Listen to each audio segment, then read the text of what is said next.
तो सारी सृष्टि नाचती है, पूरी त्रिलोकी नाचती है, आकाश पाताल सब नाचते हैं। ऐसी धुन है इस डमरू की। बड़े भोले हैं बाबा, एकमात्र जिनको भोले का नाम दिया गया है भगवान भोलेनाथ, जो सबके बाप हैं। बड़े भोले हैं। भोले क्यों कहा गया? दो लाइनों की एक छोटी सी कथा है, वो सुनाती हूँ। भोले नाम कहाँ से पड़ा, भोले क्यों कहा गया? एक भक्त था मेरे जैसा, जेब में धेला नहीं। आप जैसे सेठों को देखा कि जाते हैं बाबा को जल चढ़ाने और नैवेद्य चढ़ाते हैं, कोई फूल चढ़ाता है, कोई फल चढ़ाता है, कोई पैसे चढ़ाता है, कोई रुपया चढ़ाता है, जिसके जो भाव है वो चढ़ाते हैं। आप लोगों से पूछ लिया कि आप क्यों चढ़ाते हो, तो आप लोगों ने बताया कि सोनिया, ये चढ़ाने से बाबा प्रसन्न होते हैं और जो मांगो वो दे देते हैं। मैंने कहा यार बड़ा सस्ता सौदा है तो, कि बाबा इतने भोले हैं जो मांगो दे देंगे।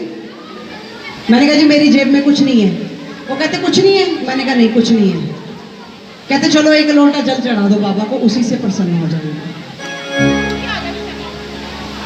वो भक्त जल का लोटा लेके शिव के दरबार में गया और देखा कि सेठ जी पूजा कर रहे हैं, बाबा को फूलों की माला पहना रहे हैं, चांदी का नाग चढ़ा रहे हैं, चांदी का लोटा चढ़ा रहे हैं, सोने का लोटा, जिसका जो भाव है वो चढ़ा रहे हैं। तो वो देखिए, प्लीज बातें मत कीजिए, वो अपना जल का लोटा लेके पीछे खड़ा हो गया और देखता रहा कि सब कैसे पूजा कर रहे हैं, क्या कर रहे हैं।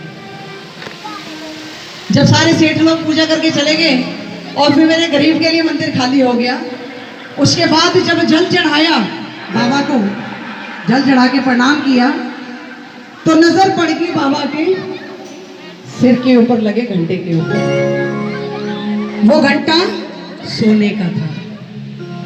तो उस भक्त के मन में पाप आ गया, ये तो भोले हैं, इन्होंने इस सोने के घंटे का क्या करना है। तो ये इनके तो किसी काम का नहीं है भैया। बागंबर पहनते हैं, चट्टानों पे बैठते हैं, नंगे पैर रहते हैं, भभूत लगाते हैं, सालों सालों नहाते नहीं है। जिनकी जटा में गंगा, उन्होंने क्या नहाना है ना। तो इनकी किसी काम का नहीं है। तो उसके मन में लालच आ गया, उसने बोला ये घंटा उतार के ले जाते।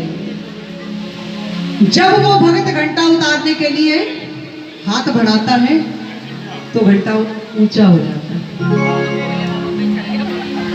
घंटा ऊंचा हो जाता है, घंटा ऊंचा हो जाता है। वो कूद कर छलांग लगाता है, घंटा और ऊंचा हो जाता है।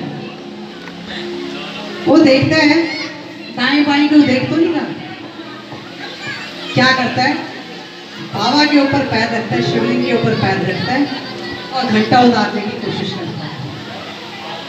इतने में बाबा प्रकट हो जाते हैं। नमः पार्वती पते, हर हर हर महादेव। बाबा प्रकट हो जाते हैं। वो भक्त गा जाता है, रोने लग जाता है, क्षमा मांगने लग जाता है, चीखने लग जाता है, चिल्लाने लग जाता है कि बाबा मुझे क्षमा कर, मैं मुसीबत का मारा, समय का मारा, मेरी ऐसी कोई मंशा नहीं थी, मेरी ऐसा दुस्साहस मैं कभी नहीं कर सकता कि आपके दरबार से सोने का घंटा चुरा लूं। अपनी गलती का एहसास हुआ, लेकिन बाबा तो कुछ और सोच रहे थे। वो जोर जोर से हंसने लगे,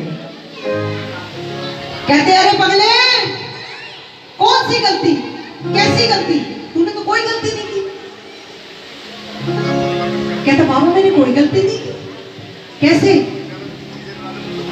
एकमात्र सृष्टि के अंदर तू ही एक ऐसा इकलौता भक्त है जो मुझको बनाने के लिए खुद ही चढ़ गया। कोई जल चढ़ाता है, खरीद के ले जाता है, कोई बेल पत्थर चढ़ाता है, ये डिमांड है, कोई फूल चढ़ाता है, ये डिमांड है। एक तू ही तो है जिसने अपने आप को ही चढ़ा दिया।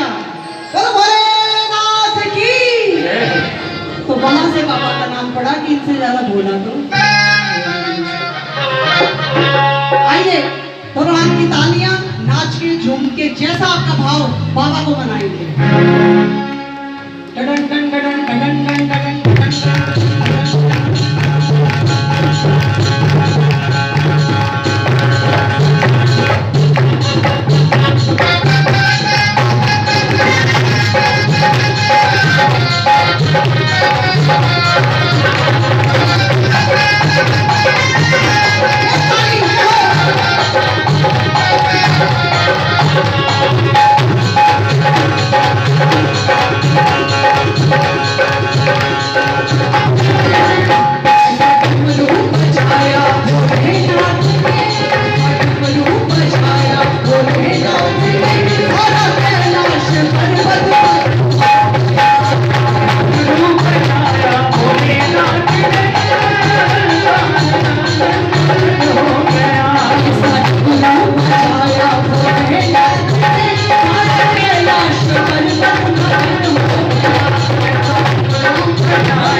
दोनों हाथ की तालियां।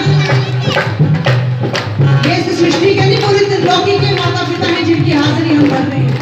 इनसे बड़ा कोई नहीं है। दोनों हाथ की तालियों के साथ। और डमरू सुन करके